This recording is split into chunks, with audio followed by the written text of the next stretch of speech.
poor girl looking for a job walked into the wrong place and was hired to be the wife of a millionaire CEO. Before we start the story, let us know in the comments, which city are you watching from? Enjoy the story, everyone. Chloe wasn't exactly having her best day. Her heel was bent, her hair kept sticking to her forehead because of the heat, and the paper resume she was holding had a noticeable coffee stain. But she was determined. Today was the day. The long-awaited interview at Parker Print, a small neighborhood copy shop promising a steady salary, bus fare, and free coffee. After hours of walking, she finally arrived at the address. She stopped in front of the building, huge, all glass, with a shiny sign at the top, Parker Corp. Wow, this copy shop sure got fancy. Must have spent a fortune on toner, she muttered as she walked in. The receptionist looked at her without smiling. Name? Chloe Martins. I'm here for the interview. She smiled like it was more important than it really was. Without a word, the receptionist handed her a badge and pointed toward the elevator. Room 7C. Chloe rode up with a group of people in suits, trying to copy their posture, pretending not to notice how noisy her blazer was with every step. When she arrived, an assistant led her to a glass meeting room. You can wait here. Mr. Parker will see you. Mr. Parker? Now that's what I call a serious copy shop. A few minutes later, the door opened, and Chloe saw the most intimidating man she had ever met. Tall, sharply dressed, serious expression.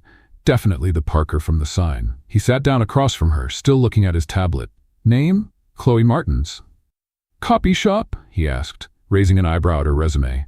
Yes, I'm an expert in A4 paper, jammed staplers, and rebellious toner. It's a natural gift. Nathan raised an eyebrow. Chloe, you're in the wrong building. Parker Print is a small copy place downstairs, 2 doors past the pharmacy. This is Parker Corp., a global tech company. The interview here is for a secretary. Secretary? She straightened up. Well, look, I'm great at that too. I answer phones like a pro. I've memorized all the classic lines. Good morning, how can I help you? And I've got a few variations with enthusiasm. He looked at her, clearly trying to figure out if she was serious. I organize files, folders, even broken hearts. And I can use spreadsheets. Well, sort of. I've opened one before. That counts, right? Nathan blinked slowly. You're really trying to convince a stranger to hire you for a position you didn't even know existed 3 minutes ago? That's what I call professional flexibility. I adapt. You want me to make coffee? I'll do it. Remind you of meetings? I'm your girl. Need me to entertain your grandma during a business dinner? I'll dance. In a long dress. Nathan pressed his lips together, trying not to laugh. You dance? Terribly, but with confidence. And sometimes that's what today's candidates are missing. Boldness. You talk a lot, and I listen well too. See? Multi-purpose, like a human Swiss Army knife. He finally laughed. You're a complete disaster. I agree, but I'm a functional disaster. If I fall, I get up. If I mess up, I improvise. If I get lost, I ask Google Maps. Nathan rested his chin on his hand and studied her. You know the last person who made me laugh in an interview? Your mom? Never. No one. Until now. Chloe blinked. Well, that's a good sign, right? Maybe. Tell me something. Why would I hire someone who walked into the wrong interview, mistook a copy shop for a global company, and just declared war on common sense? She took a deep breath and, for the first time, spoke seriously. Because I need this. Because I work hard, and if you give me a chance, I promise you won't regret it.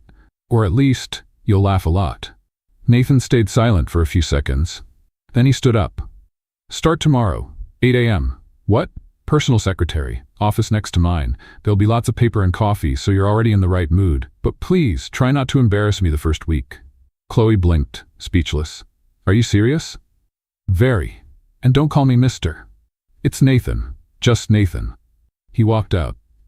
Chloe stood there, staring at the door. For a moment, she thought this was a prank show. But no, it was real. She got in the elevator still in shock, holding her badge like it was a trophy. I walked into the wrong building and got a job. Either I'm really lucky or he's really crazy. Maybe both. At the top of the building, watching through the glass, Nathan Parker saw her leave. Chloe showed up at 7:56 a.m. That was a miracle on its own. Getting up early was already hard. Getting up early and excited? That deserved a star on the Walk of Fame. She walked into Parker Corp with the same badge from the day before hanging around her neck and a smile that tried to hide how nervous she was. She was wearing her best formal outfit, also known as the least wrinkled blouse, and the pants she could zip up without holding her breath.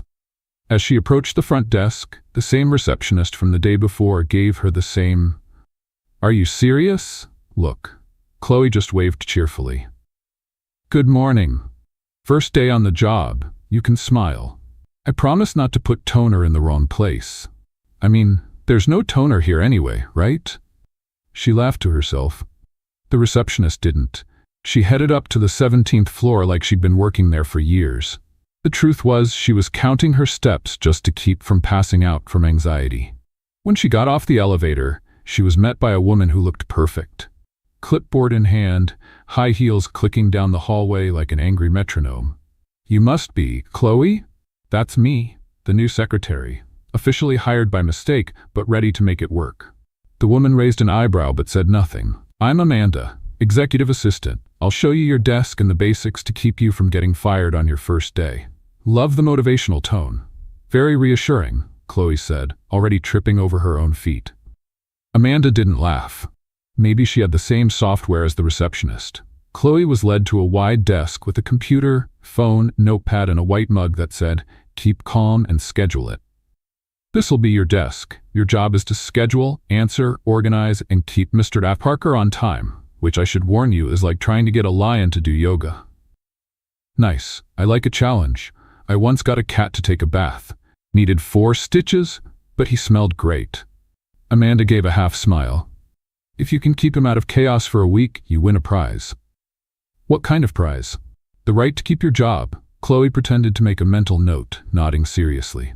For the next 2 hours, she tried her best to figure out the company's system. She clicked on the wrong things, restarted her computer by accident, called HR thinking it was housekeeping, and somehow scheduled a meeting with someone who didn't even exist in the system. "Star counselor is not an executive, Chloe," Amanda said, looking at the screen. "Did you type that?" "I thought it was a futuristic title. You never know, we might be investing in spaceships." The rest of the day went by with small, perfectly timed disasters.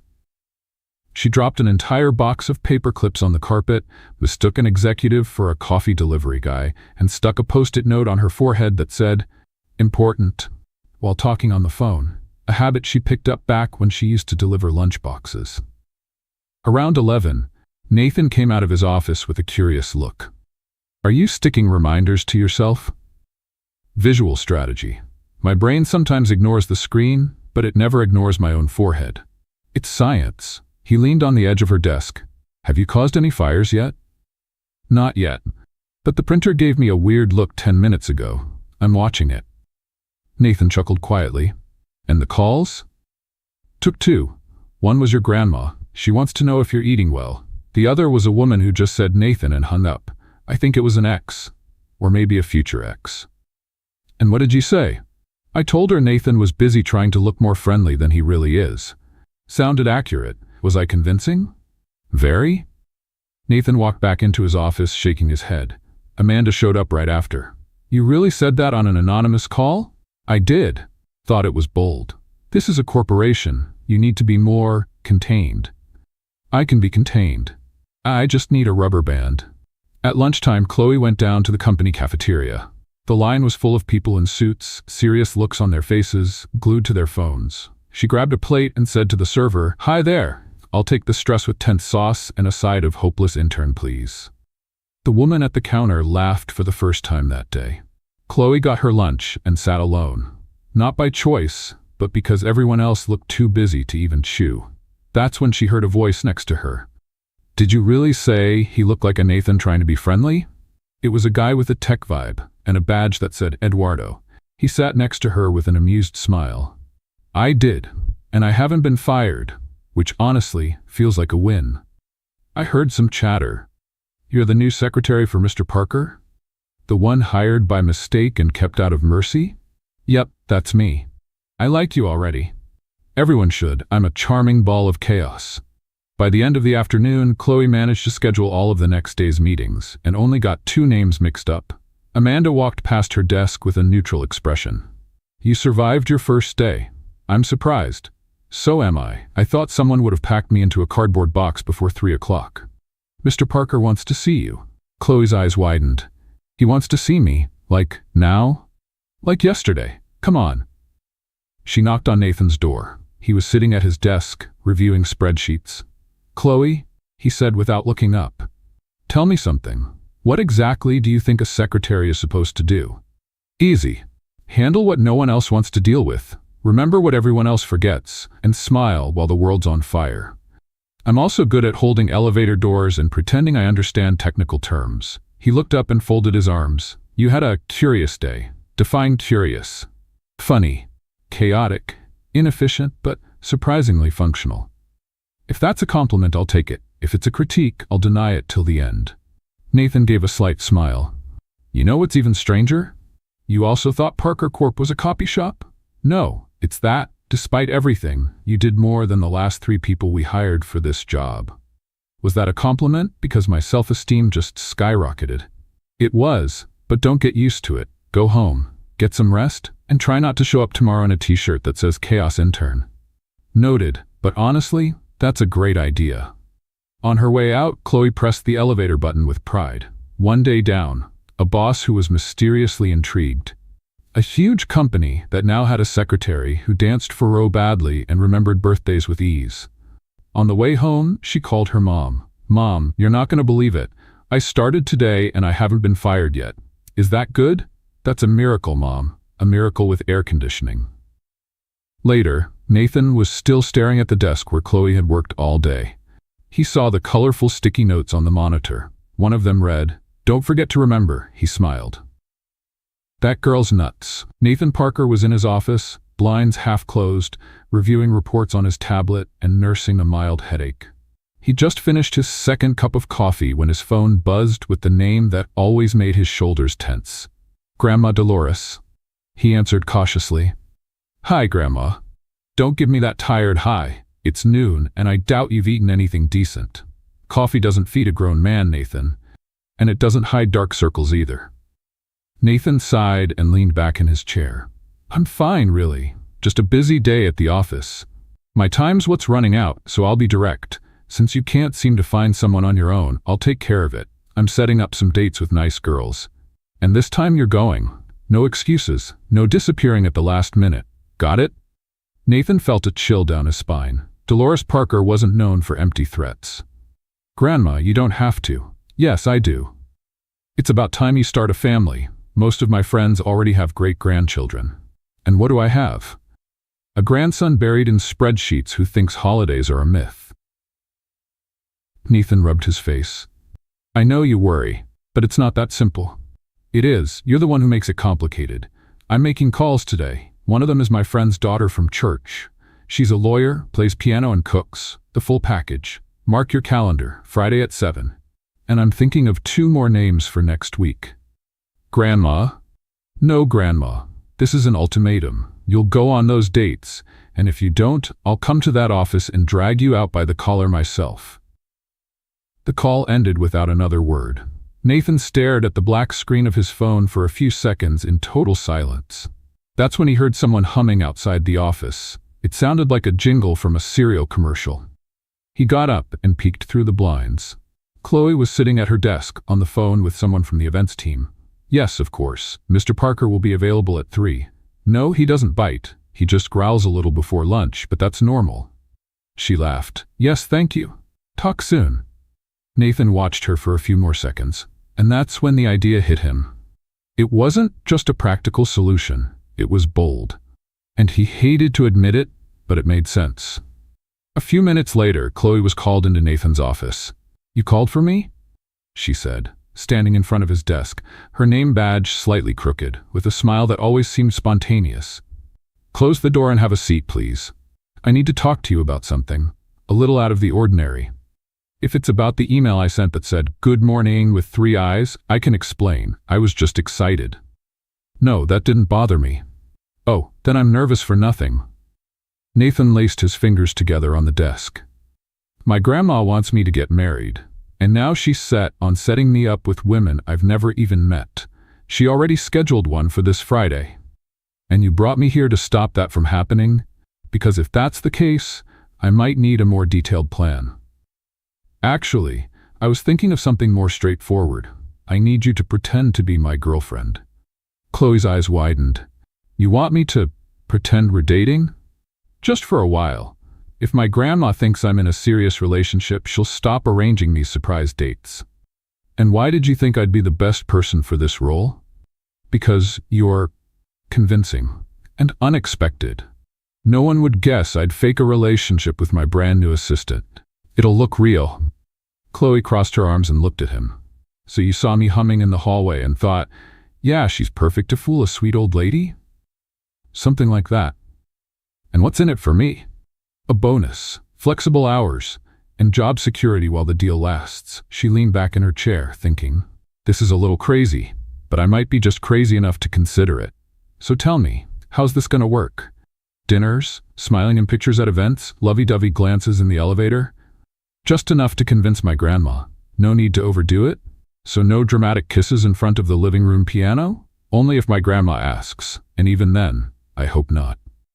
Chloe was quiet for a few seconds. Then she gave a sideways smile. All right, I'm in, but I have a few conditions. Conditions? Yes. 1. No meetups before 9 in the morning.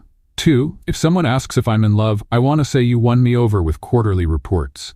And 3. In public, you'll smile, at least with your eyes. Nathan took a deep breath and held out his hand. Deal. She shook it firmly. We're gonna fool a sweet old lady together. How lovely.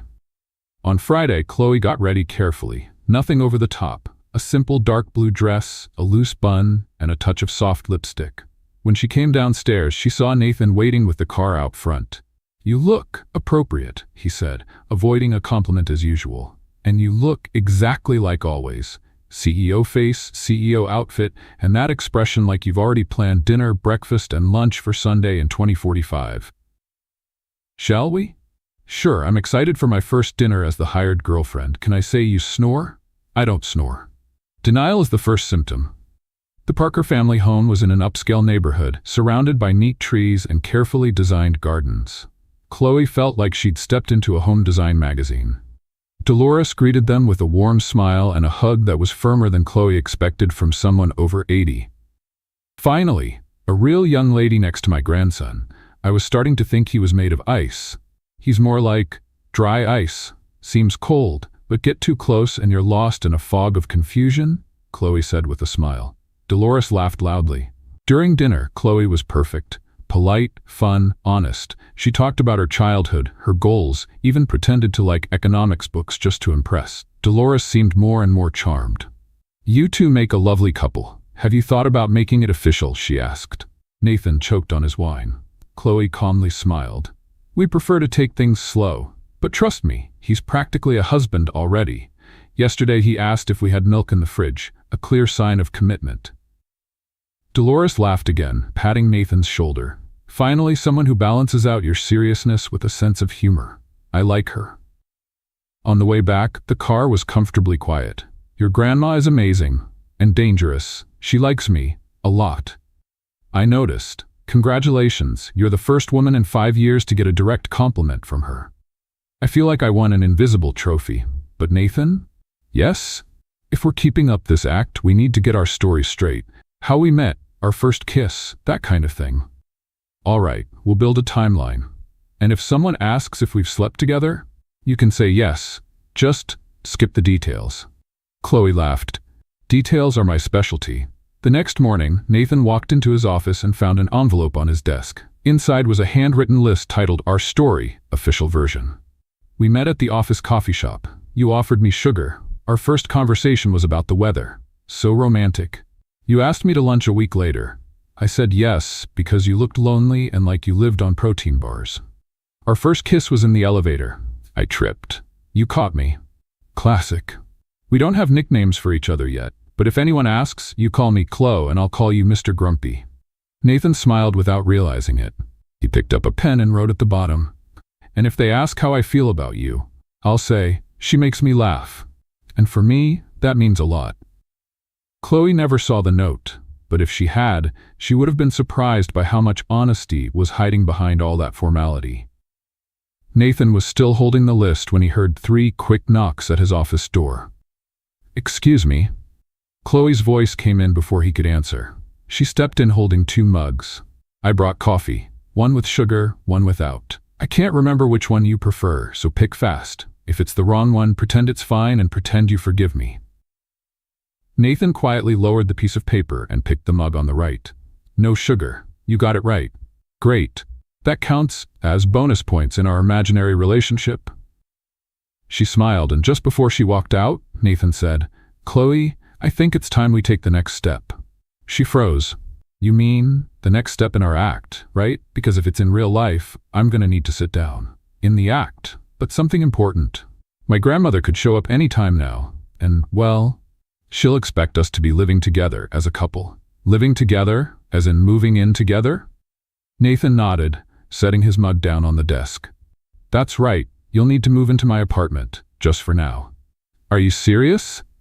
"Completely. Just until things settle down, a week or two, maybe 3. Take the time you need to get things organized. I'll help with the move." Chloe paused, thinking it through. "So, you want me to live in the same place as you, pretend to be your girlfriend, smile through dinners, maybe attend family lunches, and do all that while keeping a safe distance between my side of the house and yours. That's a good summary." "Perfect. I'm in." Nathan raised his eyebrows. "That easy? You're offering me a place to live, coffee, and a fake relationship with negotiable terms. On my list of craziest decisions, this doesn't even make the top 5. That same night, Chloe showed up at Nathan's building, dragging a purple suitcase with a faded sticker that said, "Do not touch, organized mess." She had a backpack on her shoulders and a pillow in her hands. "Ready for my new, temporary life as a pretend wife," she said, out of breath. Nathan held the door open for her. "Did you bring the whole house?" "Just the essentials. Clothes, shoes, slippers, my favorite pillow, and a few emotional necessities, like this cookie jar my aunt gave me in 2014.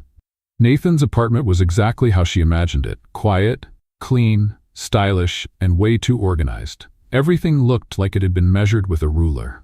Chloe stopped in the middle of the living room and slowly turned in a circle, taking it all in. "Wow, this place looks like a catalog. Where are the tangled charger cords, forgotten mugs, and shoes kicked off by the door?" "They don't exist. Everything has its place." "Well, you should take a picture now. Things are going to change." Nathan led her to one of the guest rooms. "This will be your room. You can set it up however you like. Just avoid plants that need attention," he paused. "Or pets. So the hamster I was planning to bring will have to wait." She dropped the suitcase on the floor and started unpacking with surprising speed. In 10 minutes, she had already hung a colorful scarf at the head of the bed, fluffed her personal pillow, and scattered 2 books on the side table. "There, my personal touch of chaos." Nathan appeared at the door. "Shall we talk about rules?" "Sure. I'm ready. We can even make a bulletin board with heart-shaped magnets." They sat down at the dining table. Chloe grabbed a notebook and a pen. "Rule number 1, no entering my room without knocking, unless it's a fire, a hurricane, or a really big insect." "Agreed." "Rule number 2, don't touch my personal computer." "Fair." "Rule number 3, each person washes their own dishes, even water glasses. They technically don't get dirty, but morally, they do." Nathan typed something into his phone. "Rule number 4, no speakerphone calls in the shared spaces." "Perfect." "And rule number 5, any argument must be paused for chocolate or a light TV show."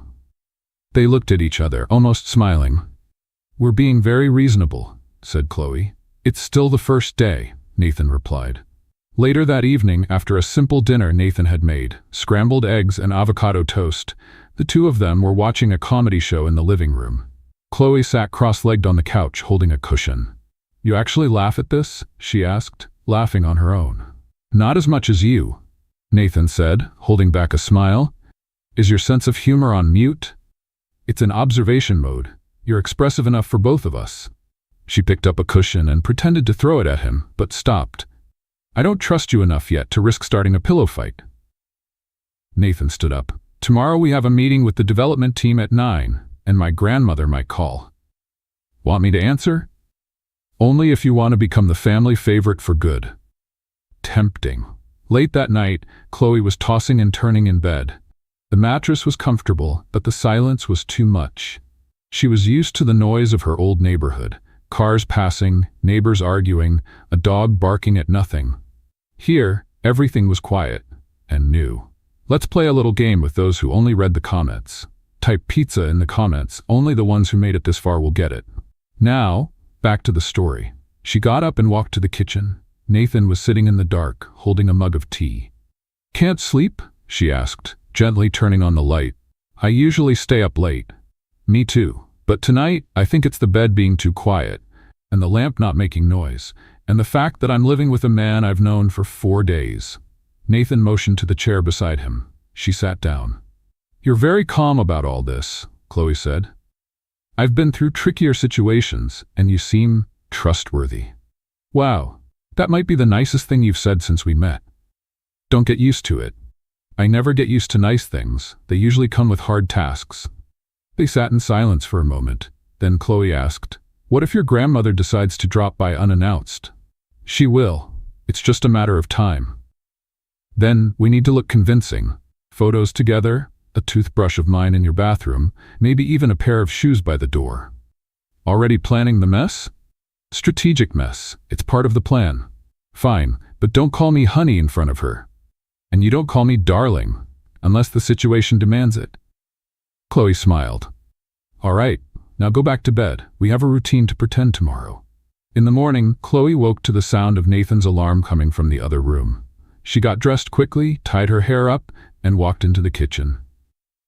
He was already there, dressed in a gray suit and polished shoes. "You get ready with terrifying efficiency," she said. "Habit. It took me 10 minutes just to choose between 2 shirts. Then I picked the third one." Nathan handed her a printed list. Things to remember: birthdays, company event dates, relatives' names, and how we met. Chloe read the first line. "We met at a coffee shop. You offered me sugar. Sweet." It's simple and believable. She read a little further. "First kiss, elevator, trip, rescue." Wow, that's almost poetic.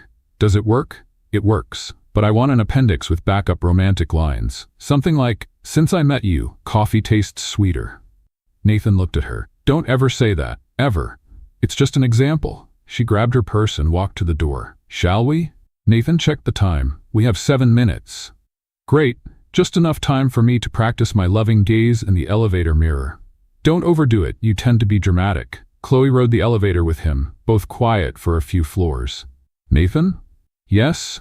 This is still completely insane. I know. But for now, it's working." He looked at her for a second longer than usual. "For now it is." And when the elevator doors opened on the ground floor, they walked out side by side, as if they'd done it dozens of times before. Nathan had barely stepped into the office that morning when he'd already received 4 urgent emails, 2 incomplete reports, and a call from his grandmother asking what Chloe's favorite color was. "Why does that matter, Grandma?" "I'm buying throw pillows for the engagement gift you haven't told me about yet. I want them to match her sofa." Nathan sighed and leaned against his desk. "Navy blue.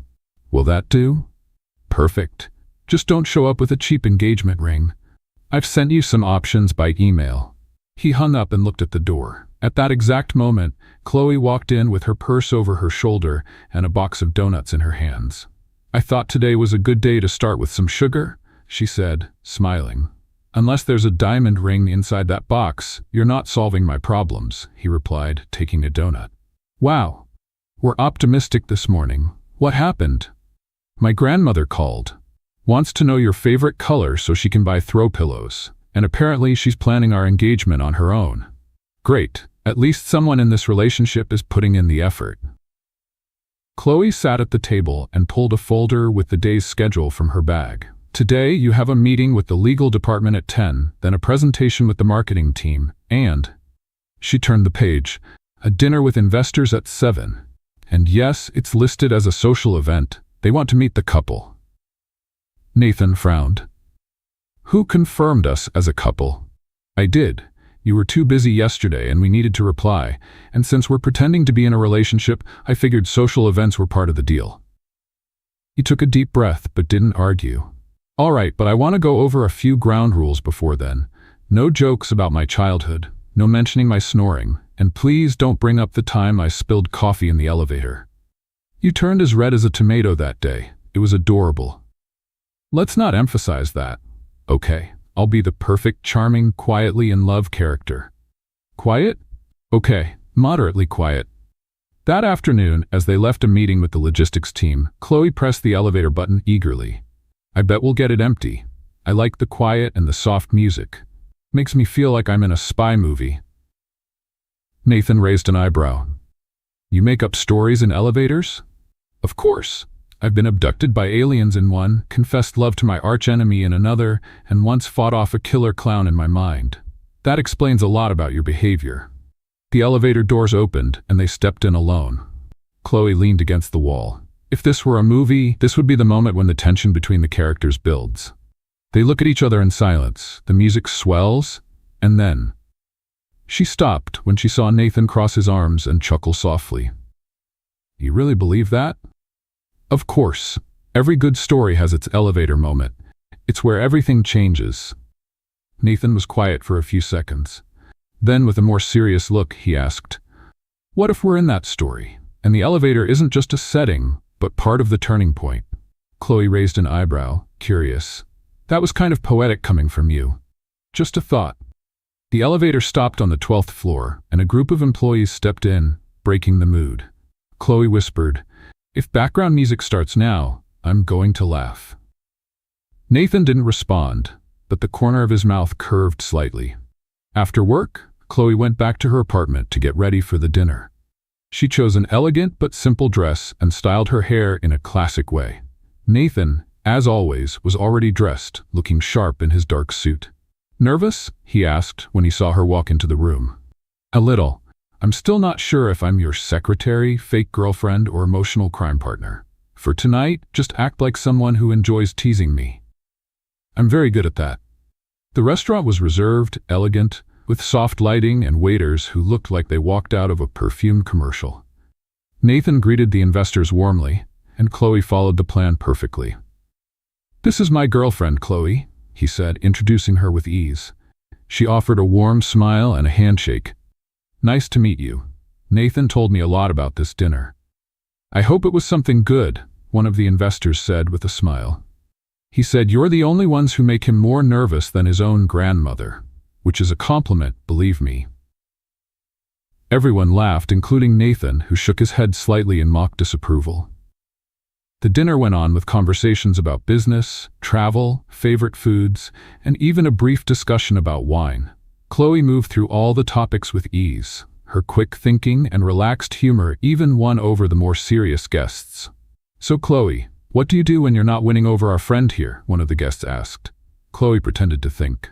Well, I organize chaotic schedules, calm inflated egos, and serve coffee with great skill. In other words, I'm an executive assistant, but with a little extra charm. And how long have you been with Nathan? She glanced at him quickly, then turned back to the group. Long enough to know he hates raisins, prefers dark socks, and pretends he doesn't like romantic movies. But cried at one about dogs. Nathan cleared his throat quietly and reached for his water glass. Chloe is very observant, he said in a neutral tone. It's a natural talent. I have emotional radar and a sharp eye for fake tough guys.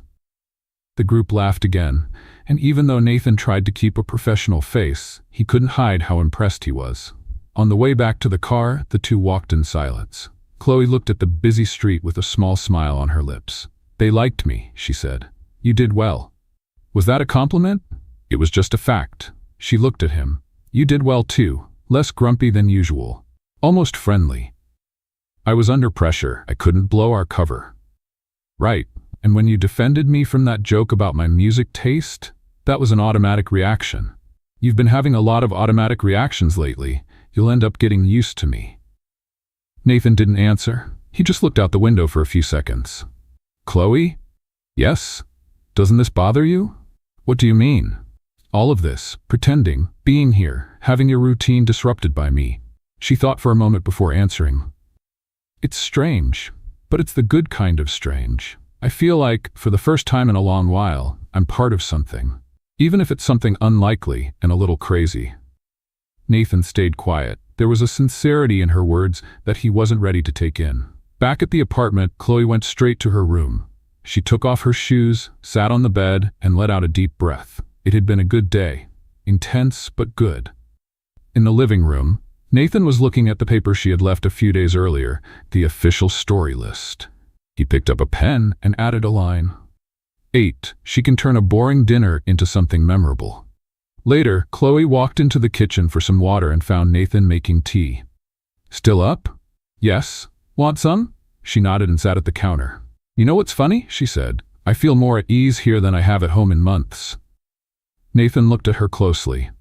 Why is that? Maybe because here, I feel seen. Even if it's for something silly like fooling a charming grandmother. You think it's silly? Maybe not that much. Maybe I'm starting to like the feeling of belonging. He handed her a cup and sat beside her. Chloe? Thank you for today. She smiled. You're improving. Soon you'll be thanking me with flowers and everything. Let's not go overboard. They drank their tea in silence, the city lights shining through the window. Neither of them said it out loud, but in that moment they both knew the plan was starting to spiral out of control. And maybe that wasn't such a bad thing. Life at Nathan's apartment was slowly starting to feel, surprisingly, comfortable. Chloe had adapted quickly to a home filled with large windows, perfectly balanced furniture, and a man who used the same tone of voice to say good morning and critique spreadsheets. She even created an anti-silence playlist with calm instrumental music to play during breakfast, which mildly irritated Nathan, but he never asked her to turn it off. Does music actually improve your mood? Or are you just pretending not to hate my picks? She asked one morning, slowly stirring her coffee. I can handle 3 tracks. After that, I feel like I'm living in an elevator. A luxury elevator, please? She smiled. Nathan just raised an eyebrow. After a few days together, the pretending had started to feel automatic. They had inside jokes, stuck to their household rules, and Chloe knew exactly when in the day Nathan needed coffee, even without him saying a word. She always left a cup on his desk at 2:27 p.m. This is spooky, he said on the 3rd day. This is emotional efficiency, dear, she replied, giving him a wink. On Thursday, while Chloe was reviewing her schedule, a message popped up on her phone from a name she hadn't seen in a long time. Ethan Hale. Hey, I heard you're at Parker Corp. I'm in a meeting on the 10th floor. Want to grab lunch today? Would be great to catch up after all this time. She smiled as she read it. Ethan had been her high school classmate, one of the few who didn't tease her for wearing hand-me-down shoes or bringing lunch in a grocery bag. He was kind, funny, and back then, incredibly popular. Since then, they'd exchanged a few occasional messages but never met again. Who's Ethan? Nathan asked, noticing her different smile. An old friend. Schoolmate. He's here at the office and wants to have lunch. Nathan glanced at the clock, then back at Chloe. Lunch? Yes. Just 2 old friends catching up. Normal people do that. How long is this lunch? Why? Are you going to time it? Just curious. Relax. I'll be back before you finish your quarterly report. That would be too fast. Then I'll come back with dessert. Ethan was waiting for her in the lobby. He was even taller than she remembered, dressed in a well-fitted suit and wearing his usual easy smile. Chloe, he said, opening his arms. She hugged him back. Ethan, how is it possible that you look better and I just look more late? You look great, and you still have that same energy. It's so good to see you. The 2 of them walked to a restaurant just 2 blocks away. They talked about school, about the years that had passed, and about how he was now running a fast-growing startup in the educational technology sector. And you? He asked. I read you're at Parker Corp. How did that happen? Chloe laughed. Long story. It involves the wrong building, a mistaken interview, and a secretary position offered by a very unconventional CEO. Sounds like the start of a romantic comedy. I hope it stays a comedy. Too much romance can be complicated. Ethan smiled. And this CEO, is he your direct boss? Nathan Parker, that's him. Wow, I've heard of him. Focused, private, efficient. They say he can't stand distractions. And yet, he hired me. Go figure. Maybe he sees in you what others don't. She blushed slightly and changed the subject. Back at the office, Chloe found Nathan standing in front of her desk. You came back on time. Impressive. Did you miss me? I was monitoring punctuality. Does Ethan make you uncomfortable? No. Why would he? Because your eyebrows are more tense than usual. Maybe it's just concentration. Or jealousy? Nathan stepped a little closer.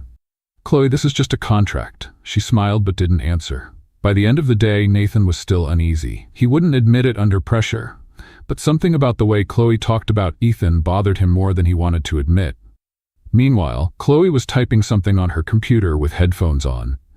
Nathan tapped the edge of her desk to get her attention. "We're going out for dinner tonight." "What?" "Dinner. Out. Restaurant. Waiters. Dim lights. Company card." "Is that an order or an invitation?" "It's part of the role. We need to be seen in public every now and then. It's part of the act." She smiled. "Got it. I'll wear my blue dress, the one your grandmother would approve of." The restaurant Nathan chose was elegant but low-key. Soft lighting and instrumental music. Chloe felt like she was in one of those movies where everything slowly starts to change. During dinner, she said, "You've been different since lunch." "Different how?" "Quieter, less sarcastic, almost introspective." "Maybe it's the setting, or maybe I'm digesting emotions." She laughed. "Are you admitting you feel something?" "I'm saying my stomach feels the weight of responsibility." "I'd say you felt something when you saw Ethan." Nathan kept his eyes on her. "And you? What did you feel when you saw him?" Chloe was quiet for a moment. "Nostalgia. He was one of the few people who were kind to me in school. But honestly, he didn't make me laugh like you do." Nathan hadn't expected that answer. And for a moment, he didn't know how to respond. "Did you just compliment me?" "Better remember it. It won't happen every day." Noted. On the way home, while riding the elevator, Chloe leaned against the wall with her arms crossed.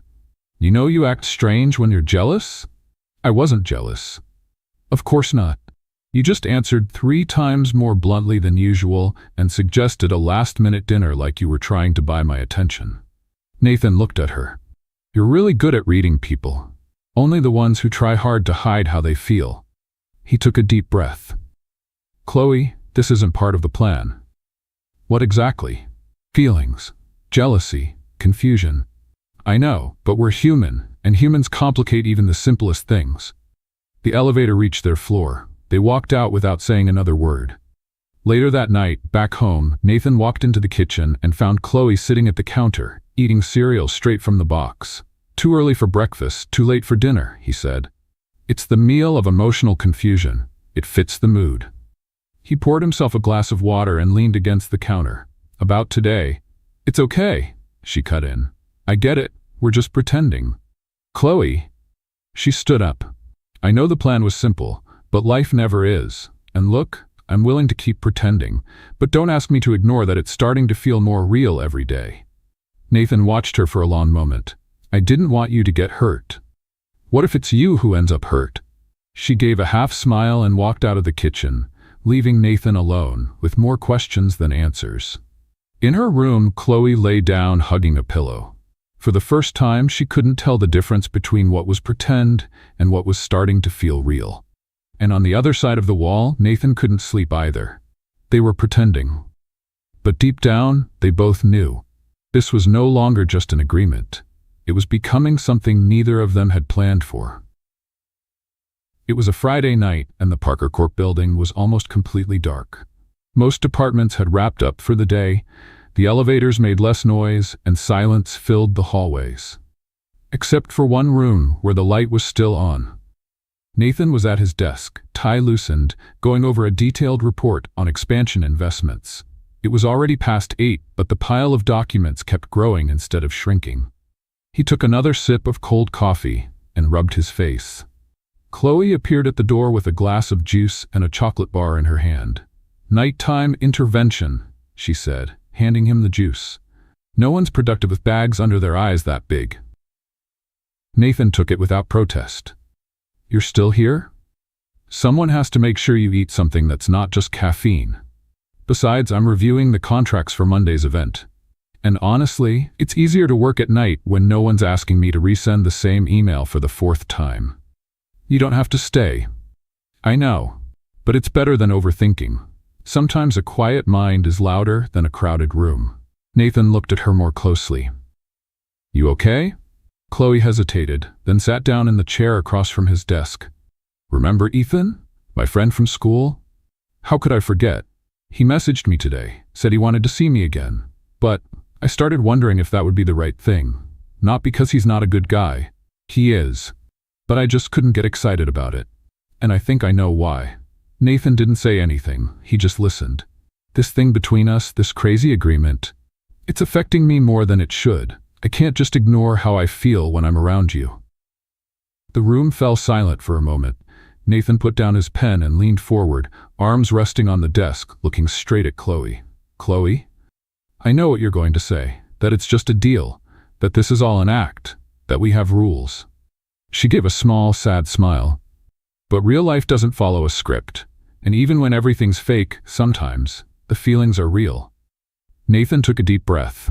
I never wanted to drag you into anything that might hurt you. That was never my intention. I know. You're a good man, Nathan. Behind that steel posture, there's someone who cares. Someone who writes beautiful sentences in lists no one ever sees. Nathan looked surprised. You saw them? No, but I felt them, and that's enough. He stood up and walked to the window, looking out at the city lights. I've never been good at this. Feelings, connections, I prefer control. Spreadsheets, logic. Chloe slowly stepped closer. But not everything needs to be controlled, some things just need to be felt. Nathan turned toward her. His face was serious, but his eyes, there was something different in them. A mix of doubt, longing, and an old fear of letting go. It's dangerous. Maybe, but what isn't? Without another word, Nathan stepped forward. Chloe didn't move away. He raised his hand hesitantly and gently touched her face, and then, in a quiet moment, he kissed her. It wasn't a planned kiss, or a controlled one. It was real, simple, true, and for a moment everything about contracts, pretending, and expectations disappeared. When they pulled apart, Chloe kept her eyes closed for a second. Was that in the script? Nathan gave a slight smile. I think we just went off script. She opened her eyes, trying to manage the confusion inside her. And now? Now, he said, returning to his calm tone. We face the consequences, together. Chloe nodded slowly. Okay. But tomorrow I promise not to hum in the hallway. That might just make things more confusing. Nathan laughed. You're already part of my routine, even if it complicates everything. They went back to their tasks, but something had shifted. There was a new feeling in the air, a kind of unexpected peace, as if, even in the middle of the chaos they'd created, they had found a small space of truth. Monday morning came quietly at Nathan's apartment. The smell of coffee hadn't filled the kitchen yet, and the sound of the radio, which Chloe always kept low, wasn't playing. Nathan sat at the table, reading the newspaper with a fixed gaze, but nothing was sinking in. He turned the page, but his mind was still stuck on Friday night. The kiss. That kiss. It hadn't been planned. And maybe that's exactly why it shook him so much. Across the apartment, Chloe was looking at her reflection in the mirror as she tied her hair into a quick bun. She was nervous, more than she wanted to admit. Since that moment in the office, Nathan had kept his distance. Not cold, just different. Over the weekend, he avoided any mention of what had happened. No comments, no conversations. Everything seemed carefully ignored. She walked quietly into the kitchen and found Nathan already dressed to leave. He was standing still, holding a cup, staring out the window. Good morning, Chloe said with a soft smile. Good morning. The reply came quickly, but without looking at her, without the usual tone, without that light teasing that had become natural between them. She slowly opened the fridge, pretending to look for something, then grabbed an apple. Did you sleep well? More or less. Silence. She took a bite of the apple, trying to think of a way to break the tension. About Friday? Nathan turned around immediately. Chloe, I think it's better if we don't talk about that. She paused. Not talk about it? It was a moment, a distraction. It's not part of our arrangement. Chloe set the apple down on the counter. And since when does life follow arrangements? We both know something's happening. Ignoring it will only make things worse. Nathan crossed his arms.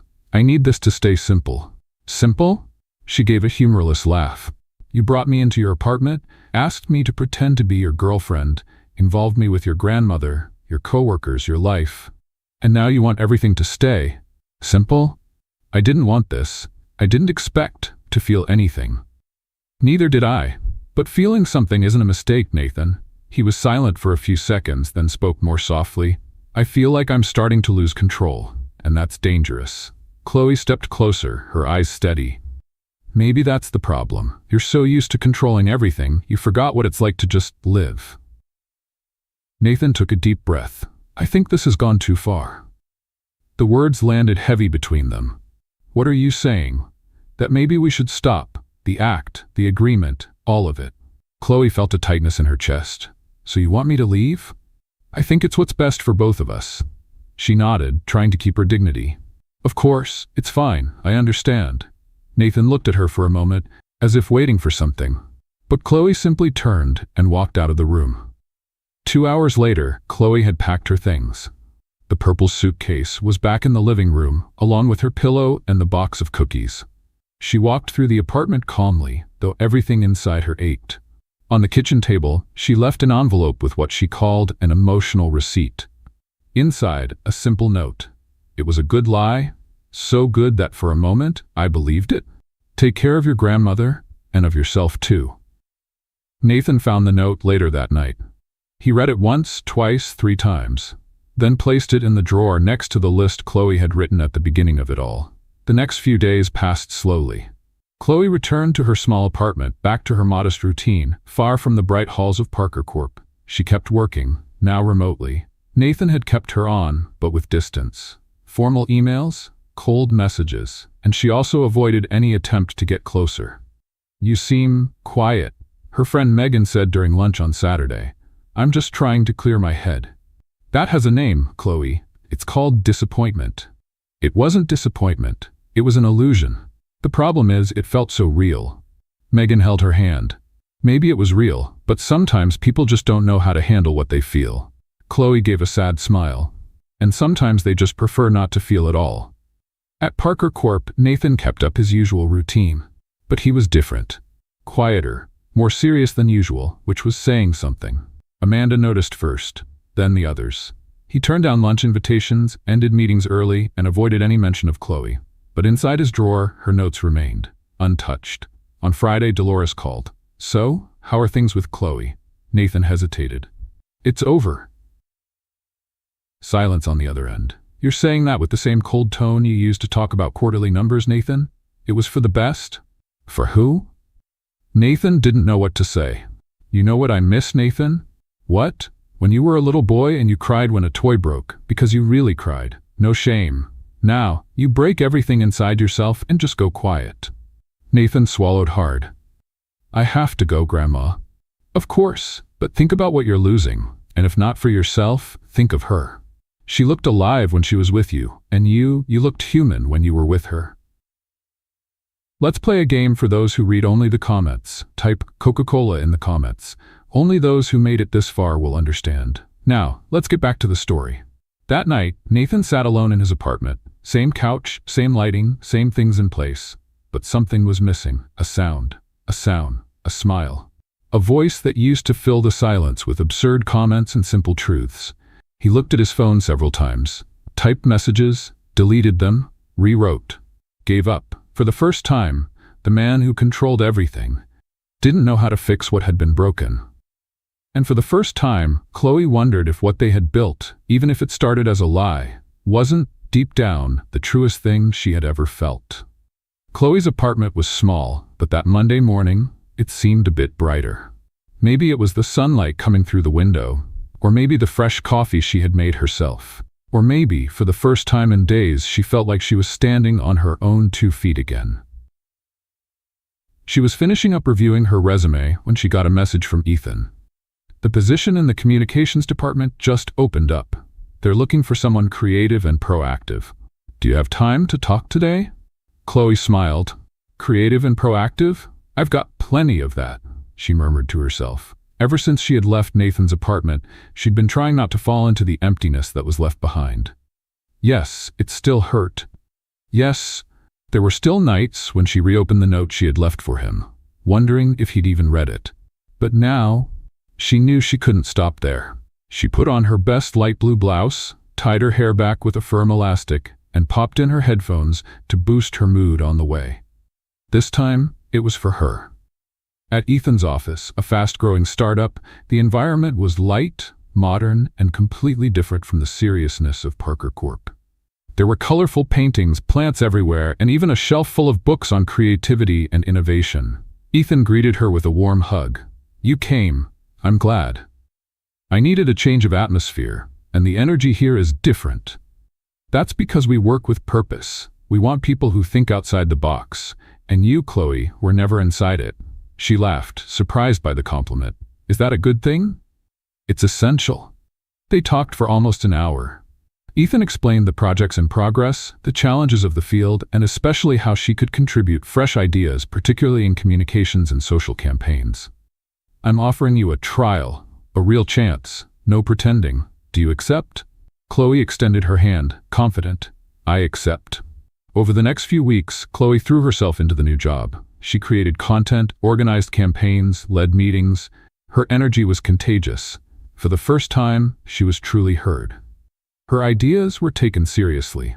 One day, after a presentation that was praised by everyone, she was walking down the sidewalk with an ice cream in her hand when she stopped in front of a store window. Inside, a TV was showing coverage of a charity event hosted by Parker Corp. Nathan appeared next to a group of executives, serious as always, but empty. Chloe stood there for a moment, then took a bite of her ice cream and kept walking. That's it, life goes on. Nathan, meanwhile, wasn't handling Chloe's absence well. The apartment felt bigger than it really was. The couch felt harder and the silence heavier. At work, he kept up his efficiency, but something had changed. Amanda was the first to notice. Do you need me to reorganize your schedule, Mr. Parker? She asked one morning. Is it already organized? It is. Then there's no need to change anything. But you've been staring at the same meeting for 15 minutes, and it was yesterday. Nathan closed the tablet. I'm just distracted. Since when do you get distracted? He didn't answer. That afternoon, he walked past the desk that used to be Chloe's. It was empty. No sticky notes. No coffee mug. No laughter. He felt something tighten in his chest. It was like a part of his routine had been ripped away without warning. One night, Dolores called again. Looks like there's no hope for you. You called just to remind me of that? I called because my friend's daughter saw Chloe at a tech company event and was amazed, said she was glowing. And guess what I thought? What? That you're a fool. You let a woman with her own light slip away, and now she's lighting up someplace else. Congratulations. Nathan held the phone in silence. You called just to make me uncomfortable? I called to remind you that sometimes to get back what really matters, you have to do what you've never done. Lower your guard. I did what I thought was right, then start doing what you feel. She hung up without saying goodbye. At the end of that week, Chloe got an unexpected invitation, a special campaign project with a spot on a public panel. It would be the first time she'd speak to an audience as an official representative of a team. She accepted without hesitation. On the day of the event, she wore a light blazer, black pants, and a simple necklace that matched the quiet sparkle in her eyes. Ethan walked beside her, proud. Nervous? He asked, a little, but also excited. I'm doing something important for myself. And you look beautiful. She thanked him with a gentle smile. Thank you, Ethan. Across the room, Nathan Parker watched from a distance. Sitting in the back row, he had arrived unannounced. He'd heard about the panel from a colleague, and something had pushed him to come. He wanted to see it with his own eyes, and there she was, radiant, confident, independent. As she spoke about empathetic communication and the impact of truly listening to people, Nathan felt a mix of pride and regret. After the event, he kept his distance. He stayed through the end of her talk and left before she saw him. But that night, he opened the drawer of his desk and reread every note, every message from Chloe, as if he were looking for the strength to take the next step. The next morning, Chloe arrived at her new office and found an unmarked envelope on her desk.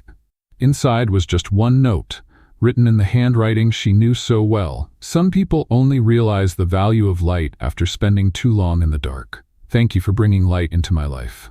I'm learning to light my own way now. But if one day you'd like to share that light, I'll be here. She read it, then read it again, sitting in her chair. And then, for the first time since the agreement ended, she smiled from the heart. It was just the beginning, but she knew she was back, and stronger than ever. Nathan received Dolores's message a little after 8 in the morning. I'm not feeling well. Can you come? It's serious. Without hesitation, he canceled his first meeting and drove to his grandmother's house. On the way, he tried to calm the knot in his stomach that kept tightening. Dolores rarely said something was serious, and when she did, it almost never had to do with her health. When he arrived, he parked in front of the house, heart racing. He opened the door with the copy of the key she had given him years ago. "Grandma?" "In the living room, dear." Nathan walked into the living room and found Dolores sitting calmly in her armchair, wrapped in a floral blanket, holding a steaming cup of tea. Are you okay?" "I'm alive, which is something at my age, but I've been feeling strange, a sense of something, maybe a hunch." Nathan frowned. "You said in your message it was serious. And it is. Loneliness is serious too. But don't worry, my grandson. Tea helps." Nathan let out a sigh and rolled his eyes slightly. "Grandma?" Before he could say more, the doorbell rang. He turned, surprised. "Did you call someone?" "Would you get that for me, dear?" When Nathan opened the door, there was Chloe. She held a bag and looked both confused and cautious. "Chloe?" "Hi, Nathan. I got a message from your grandmother. She said she needed me. I thought it was something serious." Nathan turned slowly to Dolores. "You sent a message to both of us?" Dolores smiled like she had just won a game of chess. "I'm so glad you both came. I really did need some help." "With what exactly?" "There's a problem in my room. Too strange to explain, but could you two take a look?" Nathan hesitated. Chloe did too. "Is it urgent?" she asked. "Absolutely. I can't sleep with the idea that something might be lurking." Chloe gave Nathan a skeptical look, and he shrugged. "Let's get this over with." Dolores's bedroom was a spacious, tidy room with a soft lavender scent. Nothing seemed out of place. "So what's strange in here?" Nathan asked, arms crossed. "Over there in the corner, near the wardrobe. I think I heard a noise last night." Chloe walked toward the wall, glancing around. "Nothing here." "Everything looks fine, Grandma," Nathan added. "Are you sure? Look again. Near the dresser, too." As they both turned to look at the other side of the room, they heard a loud click. The door slammed shut. "Grandma?"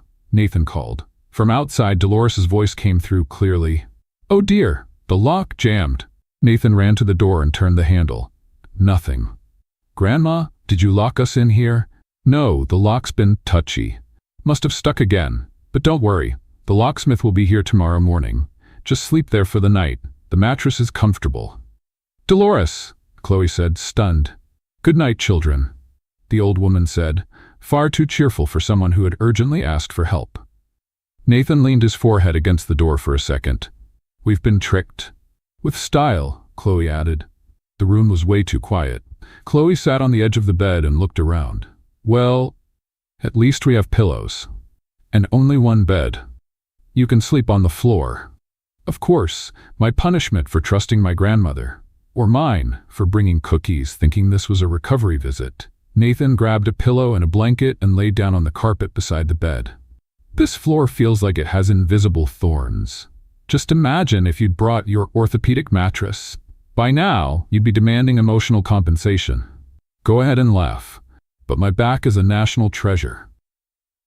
Chloe lay down on the bed, trying to relax. "Do you think she planned all this?" "No doubt about it." "Why?" "Because she saw what we were trying to hide, and she got tired of waiting for us to figure it out ourselves. So she thought locking us in a room would solve everything? Maybe she knew what was missing was silence and being close." Chloe turned to face the wall. "I missed you." Nathan lifted his head from the pillow, surprised. "Even after everything?" "Even then. Silence. I missed you too, every day. But I was scared of feeling, of losing control, of getting hurt. I was scared too, but being apart was even worse." Nathan stayed quiet for another moment. "Chloe, you don't have to say it all now, just tell me if you still want to try." "More than anything." Chloe smiled in the dark. "Then let's try. But this time, with less running and more talking. And no contracts." "Definitely." In the middle of the night, the room was completely silent. Nathan tossed and turned on the floor, mumbling quietly. "Chloe? The carpet won. Can I share the bed?"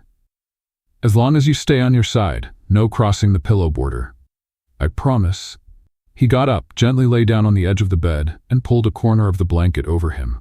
Minutes later, they were breathing in sync. The distance between them was respected, until it wasn't anymore. During the night, Nathan shifted slightly toward the center.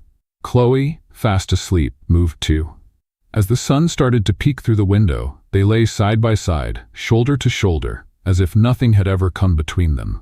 The soft morning light filled the room when Dolores knocked on the door. "Good morning. Are you two still alive in there?" Nathan woke up first. Chloe was still sleeping, her face peaceful. "Still alive, Grandma," he answered softly. "The lock seems to be working better now. A miracle, isn't it?"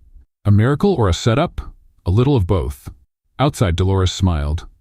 "You know, sometimes love just needs a little push, or a well-placed lock." Chloe slowly opened her eyes, and she said, "Good morning, love."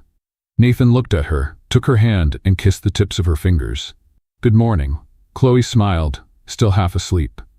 Outside the door, Dolores smiled again and said, "Nothing like a good plan. Now I can enjoy my coffee in peace."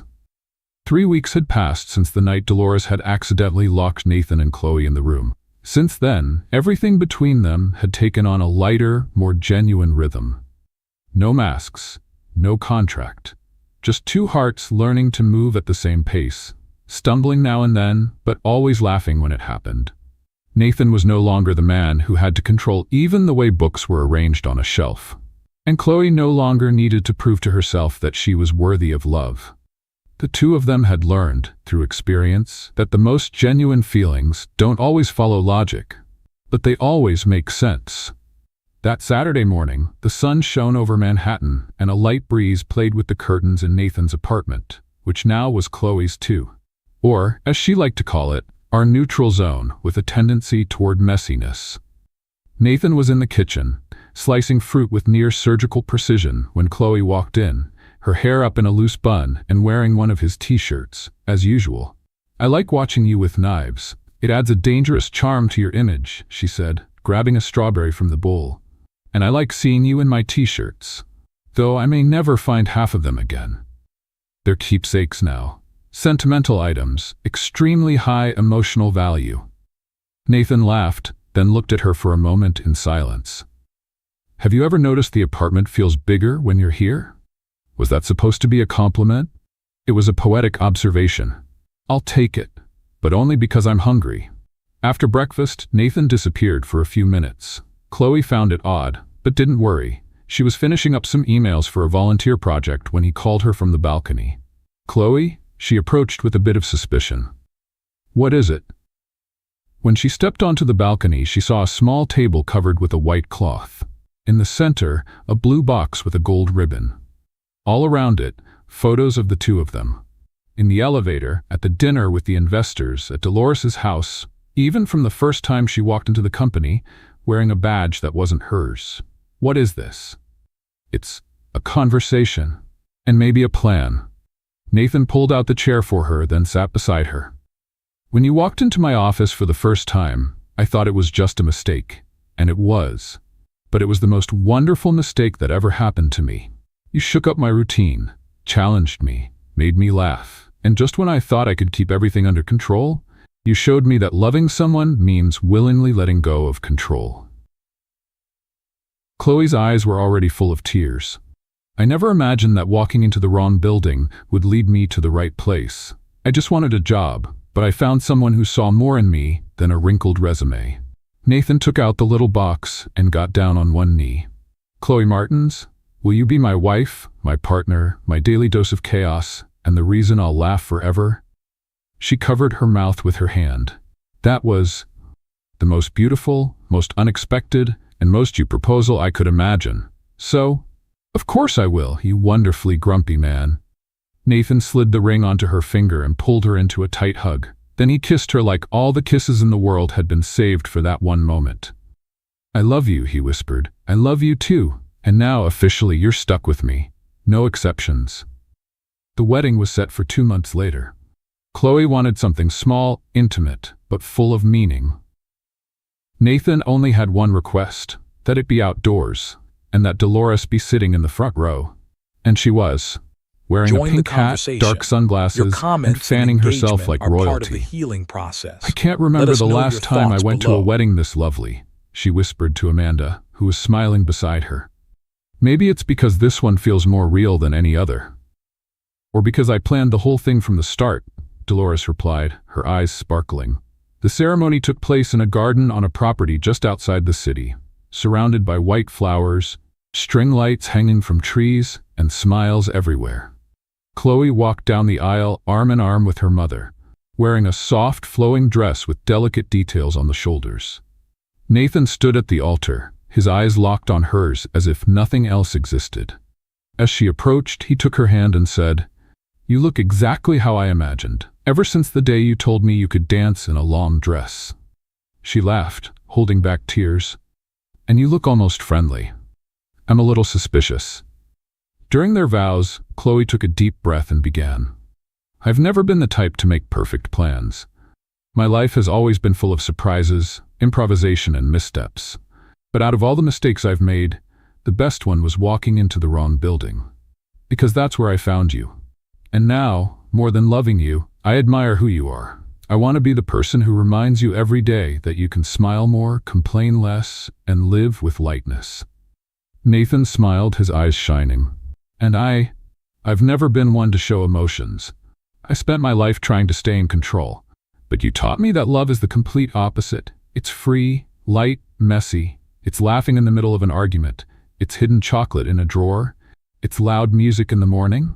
It's you. And I want to spend every day learning how to be the man you already believe I can be."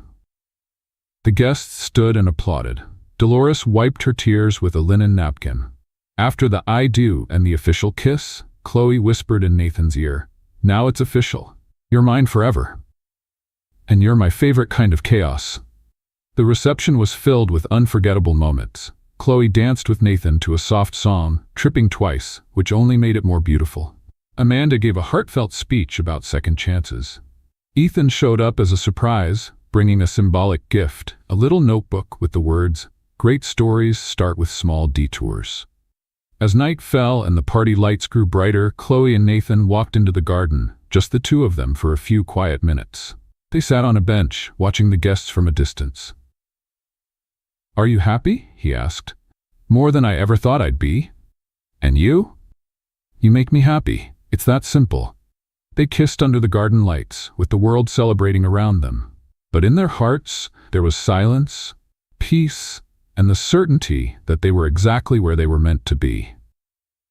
If this journey of resilience and turning pain into power resonated with your heart, please support Healing Stories. Subscribe. Help us build a sanctuary of strength by subscribing to the channel. Share the hope. Give this video a like and share it with someone who needs to hear this message of recovery and justice.